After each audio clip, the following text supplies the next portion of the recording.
Hey everybody, happy Turtle Tuesday. In this video, I'm going to do an unboxing and review of the Robotic Rocksteady from Super7. So I actually found this on Amazon for, I believe, $34.99. So it was basically half the going price because this one was a more expensive one.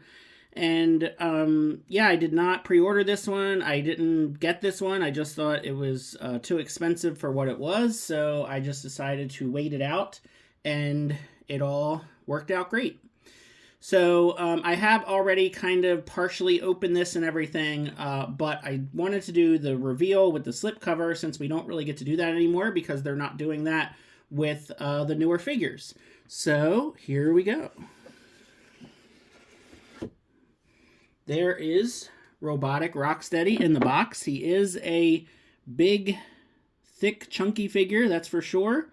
And I still think this one looks cool. I mean, if it was the usual, like, $55 price, I would have gotten it. But, yeah, the price on Amazon, it was just too good for me to turn down. There is the story on the back, if you want to pause and read that. So, like I said, I did kind of go ahead and cheat a little bit and already kind of get this one ready to go. That way, while I'm unboxing, you guys don't have to sit there and wait for me to do all of the work of taking him out. So there he is in the plastic. And as you can see, I've already taken out a bunch of the accessories, just again to make things a bit easier. And here we go.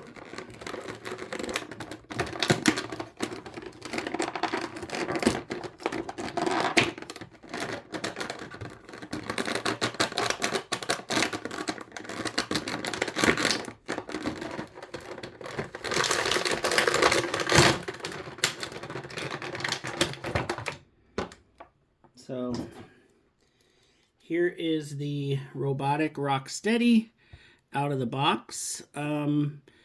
He actually feels pretty good.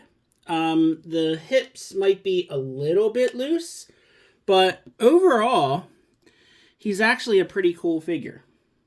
So let's just take a look here at the face. It doesn't look like the jaw opens. That would have been nice, but he does have like the glowing effect, so you shine light through the head and his eyes will light up.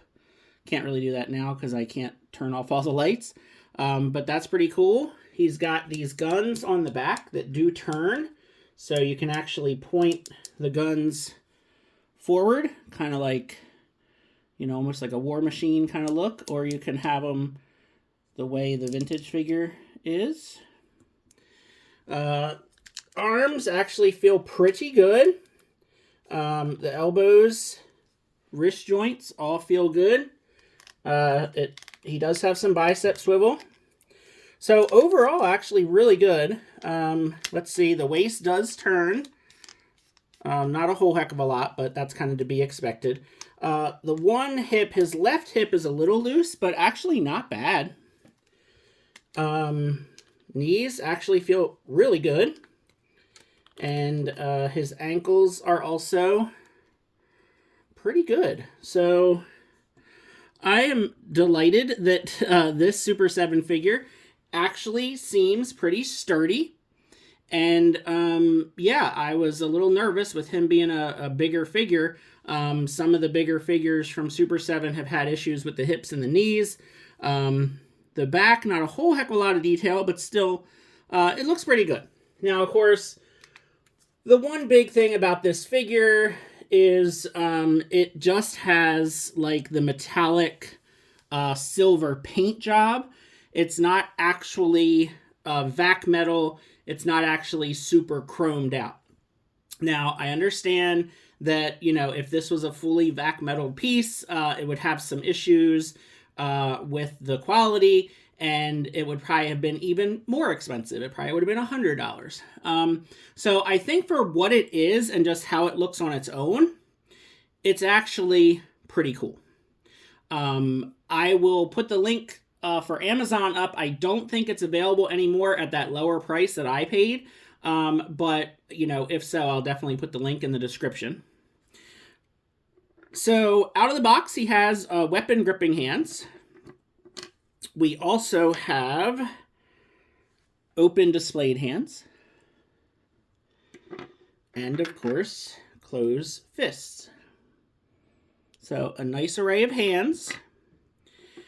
We get this weapon, which actually harkens back to one of the weapons that the vintage figure has. But for this one, it actually comes with a plug where you can actually plug it in on his hand itself. So like his hand becomes this, you know, mechanical saw kind of thing. Now he has this blaster, but I don't know exactly how he's supposed to hold it because we have this kind of thing going. Oh, so I remember now. The vintage figure did this too. You actually plug this gun on his wrist. So let me see. It's just this wrist. So it's just his left side. And you plug it in there. And now he has a gun on his wrist. So that's pretty cool. We get some blast effects, which is also nice. Okay, so you get this one. And you get like this more kind of, it almost looks kind of like a sword blast effect. And then another small one like this. So I'm going to assume that these two plug into the back blasters. And then this one plugs into his wrist gun.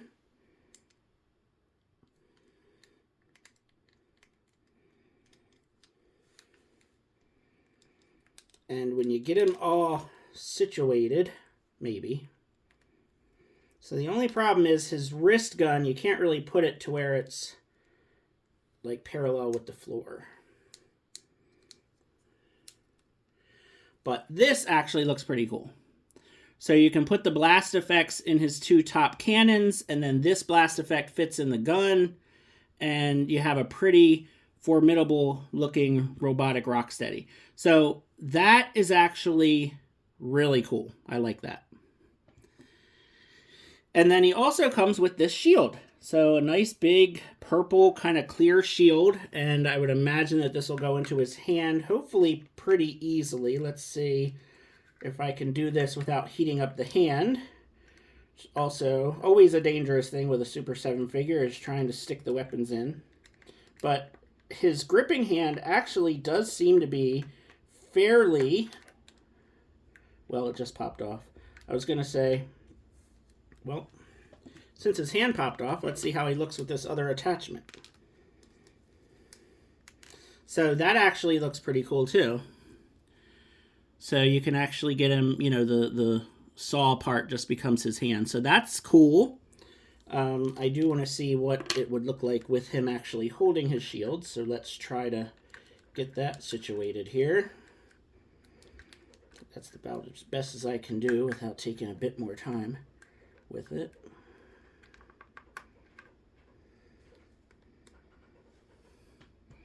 So he also looks good with the purple shield. And yeah. So pretty nice. You know, I would say that I don't know. The way that they price out the you know, Super 7 Ultimates has gotten a little bit more strange, if you ask me. I can kind of see why he would be more than the $55 price point. I think he was originally $75. I don't know. Since I waited quite a long time to get a deal on this, I'm very, very happy with what I spent. I would say probably the $55 price point, I would have ordered it right off the bat. So, you know, these days we just have to be a little bit more careful with our money because, you know, you want to make sure that you're getting things that are worth, you know, the price that you're paying. And, you know, I've been pretty vocal on the channel about my opinions with Super 7. I think they're very, very hit or miss. You know, some of the figures I feel like are worth more than what we pay for them. I feel like a lot of the figures are not worth the price, especially the ones that are kind of a smaller scale or not as much detail, not as much accessories. So, and then sometimes the price is perfect. I mean, sometimes you pay the $55 for the standard figure and you feel like that's what it's worth. So for this Rocksteady, overall, I would say if it was a $55 figure, definitely worth it. 75, I think, is pushing it. I think we would need a little bit more with it. But overall, very nice figure. And if you can get it for even, 50 or $60, I would say definitely is worth it, especially if you're a big TMNT fan or a big Rocksteady and Bebop fan. So for some comparisons, I am going to start with this guy. So this is the vintage Robotic Rocksteady figure that this figure is based off of. And as you can see, they've done a really great job at capturing this vintage figure in a much, much larger scale. I actually recently acquired this figure from eBay. It looked like it was in really, really good shape. The person was asking $30 for it, and I jumped on it, and then like maybe a day or two later, this weapon was listed by a different seller for I think maybe $12-15. So I just thought that that was a good deal, and now it looks nice because I can have these two to compare, and the chrome on this one is just in super, super great shape, so I just could not say no to this one. Again, they both have, the light piping effect. These guns on the vintage figure do not turn. A lot of times it's hard to find the vintage figure with those two guns. And then his other weapon would plug into here. So you can see a lot of the things. And then, of course, the weapon that I got separately on eBay is, of course, where this one comes from. So very much, kind of inspired by, and, I think they look fantastic next to each other. This is what I want from my Super 7 Ultimates. I want, bigger, just kind of more adult collectible versions of the vintage figures. It doesn't seem like they're really going to be doing that anymore, which is a shame. I feel like it would have been great to at least get a few more that are more directly inspired by the vintage toys. But I guess we're just going to have to be happy with what we get. So here is the NECA version. Now, this is a little bit different because the vintage figure was always Robotic Rocksteady, which is, of course, what this one is based off of. This was based off of more of the cartoon episode when it was Super Rocksteady and Mighty Bebop. They were still robots, but it just was a little bit, different. So yeah, some similarities here, definitely some differences. Obviously this one is not shiny at all. It has a very matte finish to it. But of course it's more cartoon accurate. So, Rocksteady and Bebop are such staples in the, TMNT universe that I basically try to get every version that I can get. I do like Rocksteady a little bit better. I think it's just because I think rhinos look more, cool. So I don't actually have the Robotic Bebop, but maybe one of these days I will. And for another comparison, here is the first release Super 7 Ultimates Rocksteady based off of the original vintage toy of Rocksteady. So these look pretty cool together as well. So, you can check out that comparison and see what you think. I do believe that the Robotic Bebop figure is coming soon. It's part of that wave that was, I think, really, really delayed. And I do not have Robotic Bebop on pre-order. I'm probably going to do the same thing and just wait it out and hope that I can get a little bit of a deal on him. I may regret that because I got such a great deal on the Rocksteady. That, the Bebop, they may not make as many, and I may never have the Bebop to go with the Rocksteady, just kind of like how I don't have the Bebop to go with this one. So, I don't know. We'll have to wait and see. But overall, I think this is actually a really cool figure. It was part of an older wave, so it may be sold out in places. Like I said, if it's still available on Amazon, I'll put the link in the description. But overall, definitely one of the more impressive Super 7 figures that I've gotten in a long, long time. So thanks for watching. Feel free to like and subscribe, and happy Turtle Tuesday.